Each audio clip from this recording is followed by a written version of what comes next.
예수님의 사람 이단원, 내 안에 계신 그리스도, 내 안에 계신 그리스도라는 제목으로 하나님의 말씀을 잠깐 선포하겠습니다. 내 안에 예수 그리스도가 계심을 믿습니까? 아멘이세요? 어제도 내 안에 계신 주님과 아름다운 동행, 행복한 동행을 하셨죠?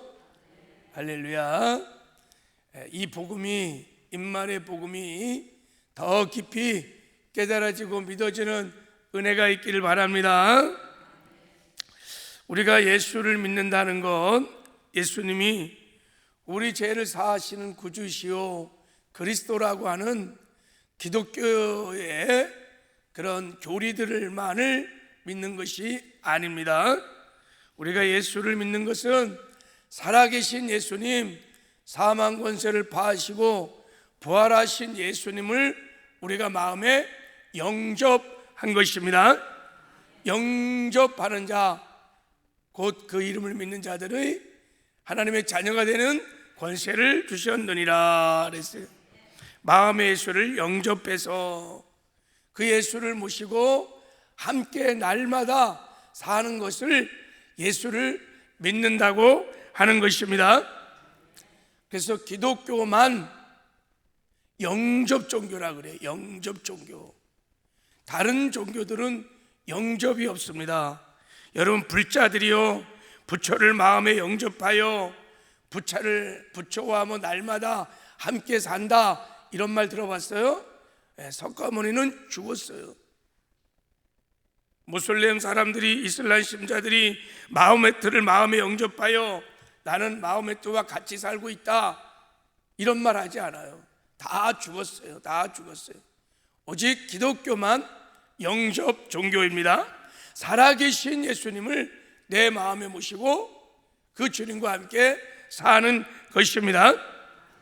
그래서 내가 예수님을 정말 믿는지 안 믿는지, 그 믿음이 참 믿음인지 거짓 믿음인지를 알아보는 그 기준점이 뭐냐면 오늘 본문 말씀이에요. 우리 고린도후서 13장 5절, 자, 우리 한번 같이 읽어보겠습니다. 시작. 너희는 믿음 안에 있는가? 너 자신을 시험하고 너 자신을 확증하라. 예수 그리스도께서 너희 안에 계신 줄을 너희가 스스로 알지 못하느냐? 그렇지 않으면 너희는 버림받은 자니라 그랬어. 내 안에 예수님이 사세요. 그 주님과 날마다 교제해요.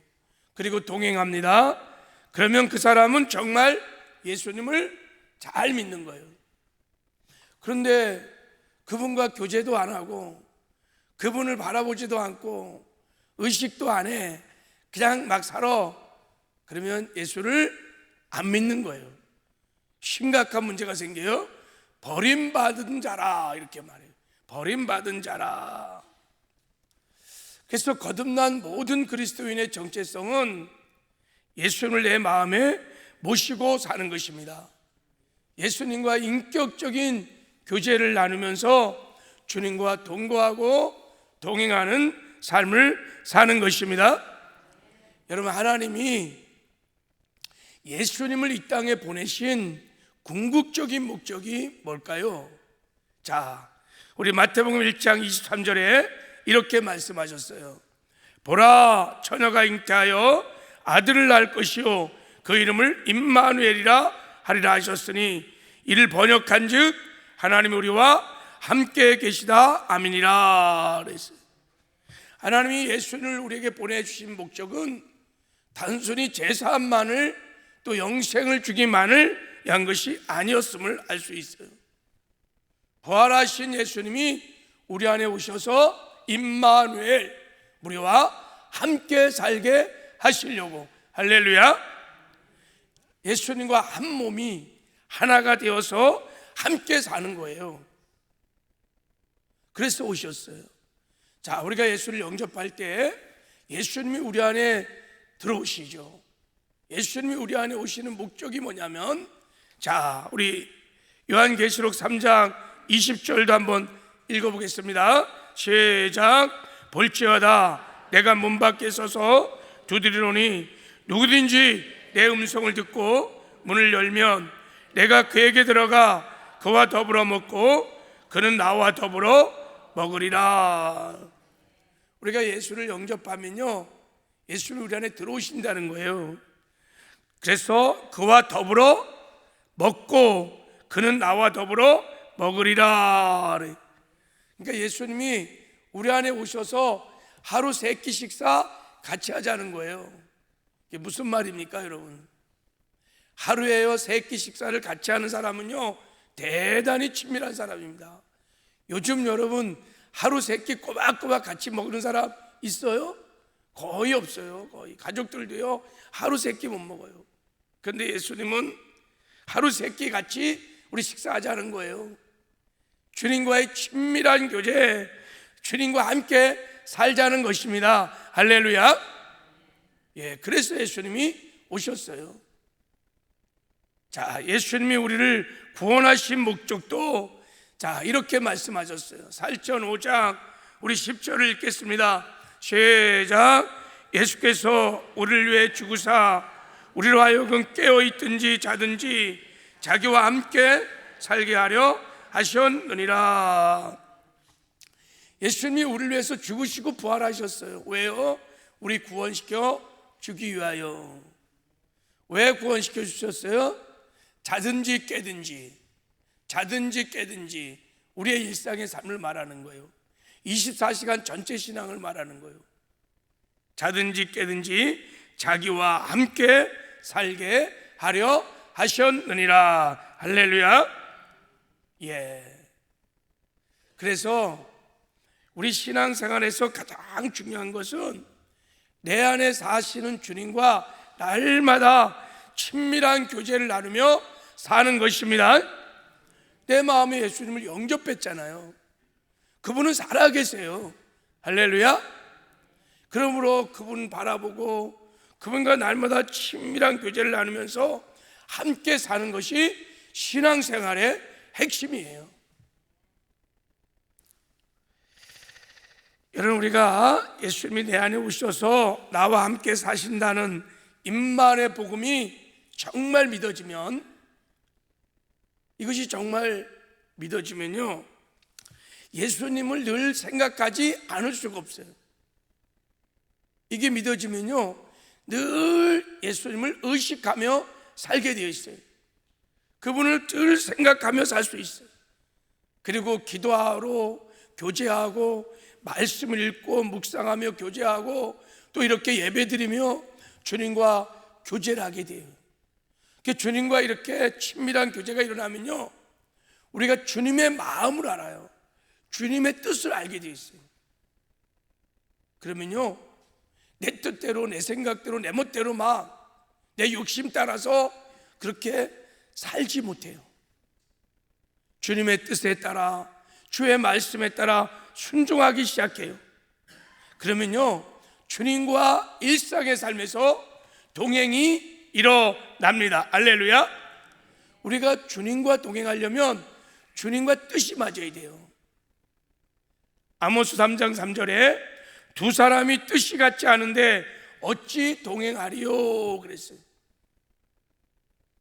주님의 뜻에 순종하면요 주의 말씀에 순종하면요 주님이 주신 영의 생각을 따라 하나씩 하나씩 순종하며 살기 시작하면요 주님과 반드시 동행에 일어납니다. 할렐루야.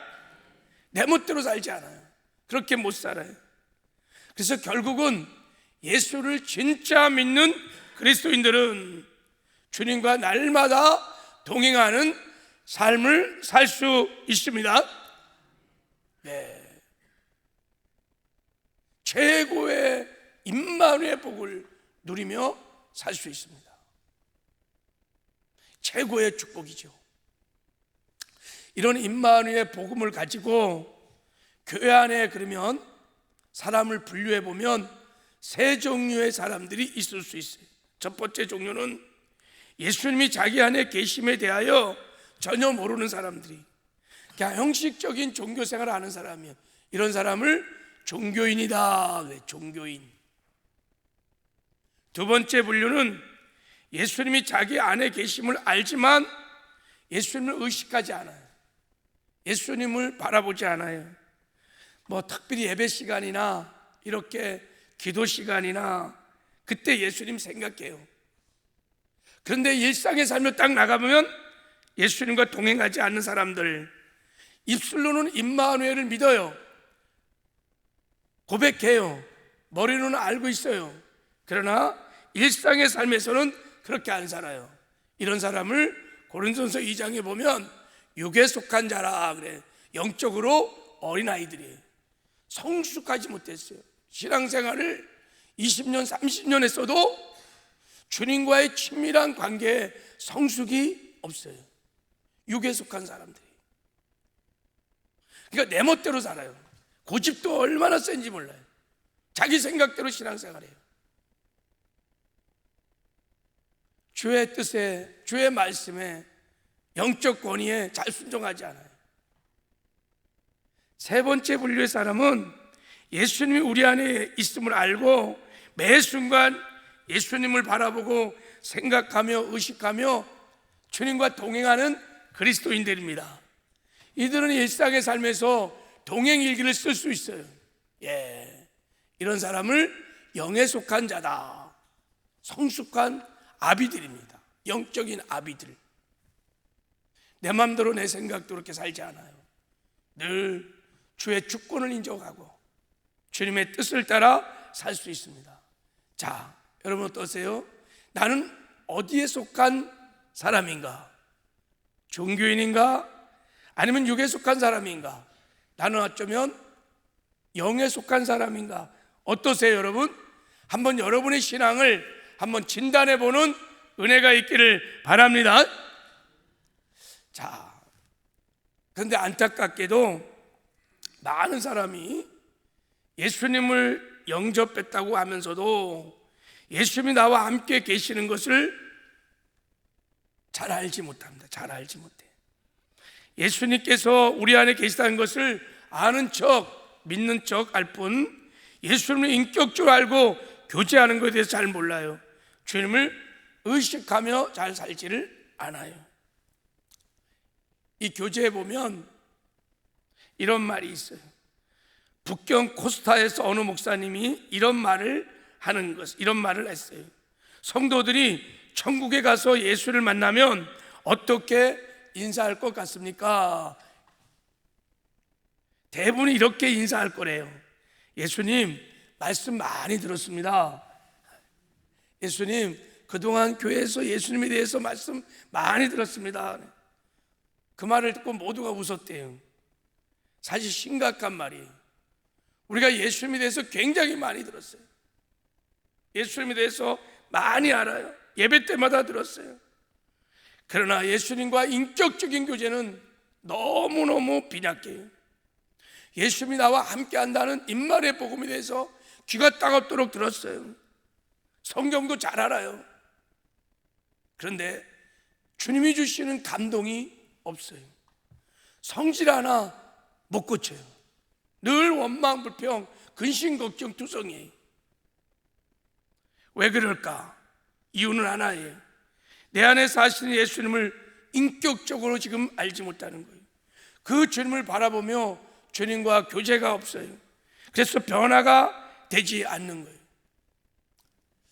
이 교제에 유기서 목사님의 목회 현장의 이야기가 있습니다.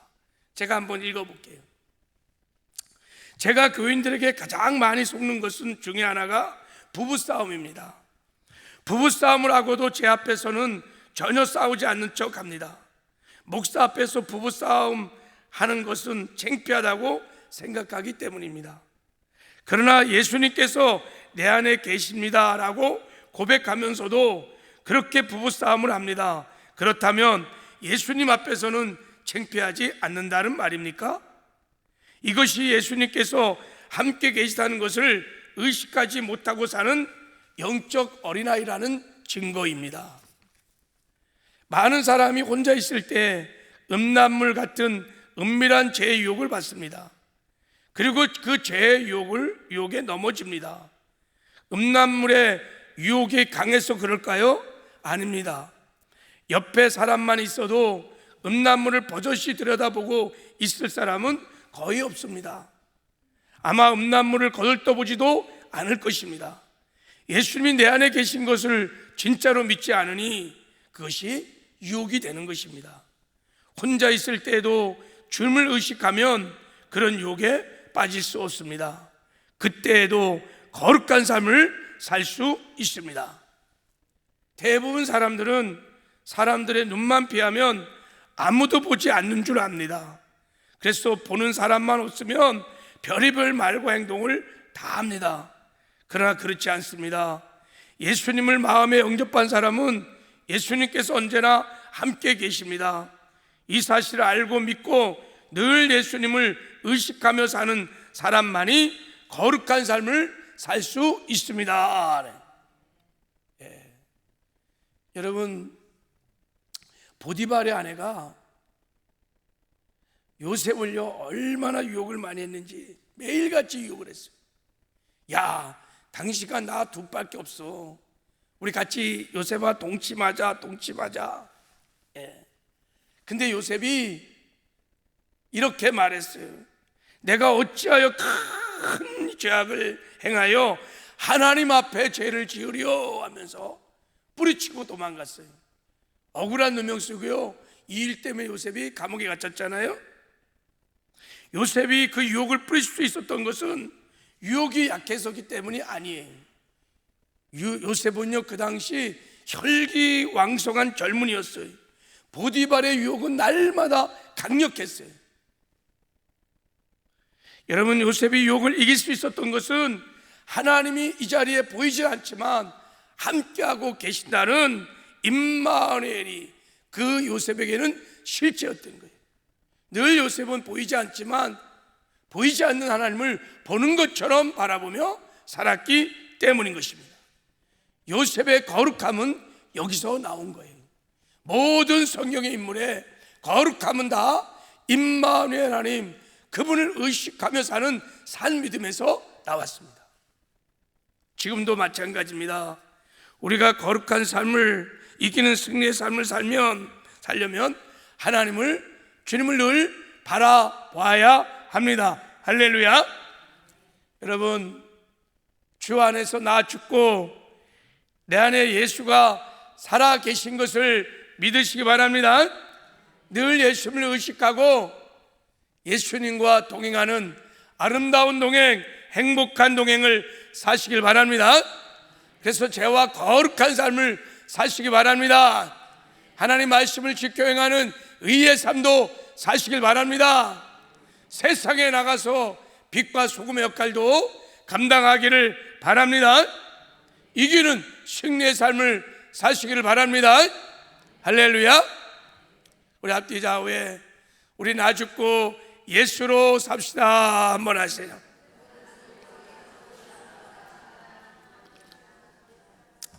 할렐루야. 그러면 놀라운 혁명적인 변화가 일어날 것입니다. 자, 그런데 오늘 제 2가 우리는 고아가 아니다라는 것을 좀 더 나누겠습니다. 여러분, 우리가 예수님과 동행하기 위해서 예수님을 늘 의식해야 돼요. 요셉처럼 예수님을 늘 바라봐야 돼요. 그래야 예수님과 동행하는 삶을 살 수 있어요. 근데 이게요 쉽지가 않아요. 막 일상의 삶에서 우리가 예수님을 의식하는 것이, 예수님을 바라보는 것이 쉽지가 않아요. 그래서 주님과 동행이 어려운 거예요. 이런 설교를 하면 너무 막연해 보여요. 뜬구름 잡는다고 그래요. 일상의 삶에서 주님과 동행이 잘 안 일어나기 때문에. 왜 그럴까? 왜 그럴까? 만약에 예수님께서 2000년 전에 육신의 몸으로 오셔서 제자들과 함께 그렇게 동행한다면 늘 의식할 거예요. 예수님이 눈에 보이니까 그 예수님 앞에서 내가 무슨 말을 함부로 하겠어요? 죄를 짓겠어요? 근데 신약시대, 성령시대는 이렇게 예수님이 우리와 함께 하지 않으세요. 보이지 않는 성령으로 오셔서 우리와 함께 하십니다. 그래서 반드시 예수님과 동행하려면 보이지 않는 성령 하나님이 내 안에 내주하고 있다고 하는 것을 확신해야 돼요. 할렐루야. 그래서 여러분, 주님과 동행하는 삶을 살려면 이제부터 성령 충만의 복음을 잘 이해하셔야 합니다. 내일은 이 복음에 대해서 좀 깊이 나눌 거예요. 오늘 서론적인 메시지를 좀 주어진 시간만큼 나누겠어요. 자, 여러분, 예수님이 십자가 죽으시고 부활하셔서 하늘 보좌의 우편에 앉아 계세요. 그런데 어떻게 예수님이 이 세상에 오셔서 우리와 함께 살 수 있어요? 어떻게 주님과 우리가 함께 살 수 있는 거예요? 그게 어떻게 가능할까요? 자, 요한복음 14장 20절에 예수님이 이렇게 말씀하셨어요. 자, 우리 읽겠습니다. 시작. 자, 내가 너희를 고와 같이 버려두지 아니하고 너희에게로 오리라. 19절 시작. 19절 시작. 조금 있으면 세상은 다시 나를 보지 못할 것이로되 너희는 나를 보리니 이는 내가 살아있고 너희도 살아있겠습니다. 자, 20절 시작. 그날에는 내가 아버지 안에 너희가 내 안에 내가 너희에 있는 것을 너희가 알리라. 자, 이 말씀을 잘 보세요. 그날에는 내가 너희 안에 있는 것을 너희가 안다는 거예요. 그날이 언제예요? 성령이 강림하는 날. 그러니까 성령이 오시면 예수님이 우리 안에 오신다는 거예요. 할렐루야. 그리고 여러분들이 안다는 거예요. 거듭난 사람은 안다는 것입니다. 어떻게 이런 일이 가능하냐? 우리가요, 회개하고 예수를 나의 구주로, 내 생명의 주로 영접할 때 죄사함을 얻고 성령으로 말미암아 주님의 생명으로 완전히 거듭난 새로운 피조물, 새 사람이 됩니다. 그리고 예수님이 이 새 사람을 성전 삼고 주의 성령으로 오셔서 우리와 함께 하십니다. 이것이 바로 예수님이 오늘날 그리스도인들 안에 계시는, 그리스도인들 안에 계시는 놀라운 방식입니다. 할렐루야. 여기에 눈이 열려지는 은혜가 있기를 주님의 이름으로 축복합니다. 그러니까 우리가 예수님을 영접할 때 예수님이 주의 성령으로 오셔서 무슨 전세나 월세로 오시는 것이 아니라 우리와 함께 사시려고 아주 우리를 성전 삼아 우리 안에 입주하시는 거예요. 뭐 한다고요? 입주하는 거예요. 할렐루야. 그래서 예수님이 우리 안에 계시단 말과 성령님이 우리와 함께 계신단 말이 같은 말인 거예요. 예수 충만, 성령 충만. 예수 충만, 성령 충만. 할렐루야. 그러므로 거듭난 모든 그리스도인들은 성령을 모시고 사는 자들이, 나는 죽고 성령으로 살아야만 합니다. 할렐루야. 이것이 모든 그리스도인들의 삶의 방식인 것입니다. 자, 그래서 갈라디아서 5장 25절에 이렇게 말했어요. 자, 우리 중요한 말씀이니까 한번 읽어보겠어요. 갈라디아서 5장 25절 시작. 만일 우리가 성령으로 살면 또한 성령으로 행할지니. 이 무슨 말이에요? 너희가 성령으로 말미암아 새 사람이 되었다면, 거듭났다면 이제부터 성령으로 살라는 거예요. 성령으로 살라는 것입니다. 나는 죽고 성령으로 살라는 것입니다. 이게 그리스도인의 삶의 방식이에요. 그래서요, 우리가 늘 성령 충만함을 구해서 성령 충만하여 성령에 사로잡혀 성령의 능력으로 살아야 합니다. 이게 예수님과 동행하는 비결이에요. 이게 예수님과 동행하는, 성령과 동행하는 비결이에요. 여러분, 이제 이 성령 충만의 복음을 들으면 주님과 동행이 막연하지 않아요. 우리가 성령 충만해서 성령에 사로잡혀서 성령의 능력으로 살기 시작하면요, 주님과의 동행이 실제가 되는 역사가 일어납니다. 할렐루야. 놀랍습니다. 그래서 늘 말씀드리죠. 신앙생활은 99대 1이라고. 우리가 여러분 성령과 동행 일을 하면 99의 성령의 능력을 힘입어 100의 하나님의 역사가 일어나게 되어 있습니다. 우리가 성령에 사로잡혀 성령의 능력으로 살기 시작하면요, 거룩한 삶 살 수 있습니다. 말씀을 지켜야 하는 의의 삶도 살 수 있고요, 이기는 삶도 살 수 있고요, 충성된 삶도 살 수 있습니다. 이 땅에서 천국을 맛보며 누리며 살다가 반드시 천국에 들어가는 영광도 얻을 수 있습니다. 날마다 일상의 삶에서 주님과 동행하는 삶을 살 수 있습니다. 할렐루야. 여러분, 초대교회를 한번 보세요. 지금처럼 우리가 갖고 있는 성경 66권을 갖고 있지 않았어요. 신약 성경도 그 당시에는 없었어요. 초대교회는요. 우리가 성경을 통해서 아는 예수님을 우리만큼 그들은 몰랐어요. 아니 10분의 1도 몰랐어요. 우리는요, 예수님에 대해서요 얼마나 잘 아는지 모릅니다. 성경이 있거든요. 초대교회인들은 몰랐어요. 그럼에도 불구하고 보세요, 얼마나 능력 있는 삶을 살았습니까? 얼마나 풍성한 삶을 살았습니까? 이유는 딱 한 가지입니다. 그들은 성경에 있는 예수님은 잘 몰라도 내 안에 오셔서 나와 함께 하시는 보혜사 성령님을 너무나 잘 알고 있었기 때문입니다. 성령 충만해서 성령에 사로잡혀 살았습니다. 성령의 임재와 동행이 그들에게는 실제였습니다. 그들은 내 안에 역사하시는 99의 성령의 권능을 받고 100의 하나님의 역사를 이뤄냈던 것입니다. 할렐루야. 세상에 누가 그들의 기쁨을 빼앗을 수 없었어요. 그들의 용기를 꺾을 수 없었어요. 가난 속에서도 찬송하고 기뻐하는 그들을 감히 누가 꺾을 수가 없었습니다. 아무도 할 수 없었어요. 그들 안에 계시는 성령님이 그들을 강하게 붙들고 있었기 때문입니다. 아무도 그들을 감당할 수 없었어요. 그리고 300년 만에 로마가요, 이 십자가의 복음으로 무너져 내릴 수 있었던 거예요. 대단한 일을 할 수 있었던 거예요. 그들에게 성령의 충만함은, 성령과의 임재는, 성령과 동행은 실제였던 것입니다. 얼마나 충만한지 몰라요. 이게 그들이 승리하는 비결이었어요.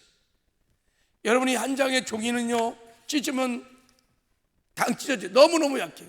그러나 이런 종이를 벽에다 갖다가 딱 붙여놓으면요, 누구도 찢지 못해요. 누구도 뚫지 못해요. 큰 벽이 딱 붙어갖고 버티기 때문인 거예요. 우리도 마찬가지입니다. 우리 한 사람은 미약하고 부족합니다. 그러나 우리가 하늘과 땅의 모든 권세를 가지고 주의 성령으로 오신 보혜사 성령님과 우리가 하나가 되고 우리가 성령의 충만을 받으면, 여러분, 세상이 성령 충만한 그리스도인을 감당하지 못할 것입니다. 할렐루야. 여러분, 성령 충만을 구하시길 바랍니다. 정말 주님과 동행하기로 한다면 성령 충만을 구해서 성령에 사로잡혀 성령의 능력으로 사시기를 바랍니다. 내 육신의 소욕이 아닌 성령이 주시는 성령의 소욕을 따라 순종하며 사시길 바랍니다. 그러면 오늘도 주님과 일상의 삶에서 세상이 감당하지 못하는 주님과 아름다운 동행, 행복한 동행이 일어나게 될 줄 믿습니다. 우리 이제 기도할 텐데, 예수님이 내 안에 성령 오셔서 함께 하십니다. 예수 충만이 성령 충만입니다. 부르짖어 기도하십시오. 성령의 충만함을 구하십시오. 그래서 오늘 성령에 사로잡혀 주님과 아름다운 동행, 행복한 동행하기를 주님의 이름으로 축복합니다. 자, 우리 주여 삼창하고 통성으로 같이 우리 성령의 충만함을 구하며 오늘도 주님과 아름다운 동행, 행복한 동행을 꿈꾸며 우리 한번 기도하겠습니다. 주여, 주여.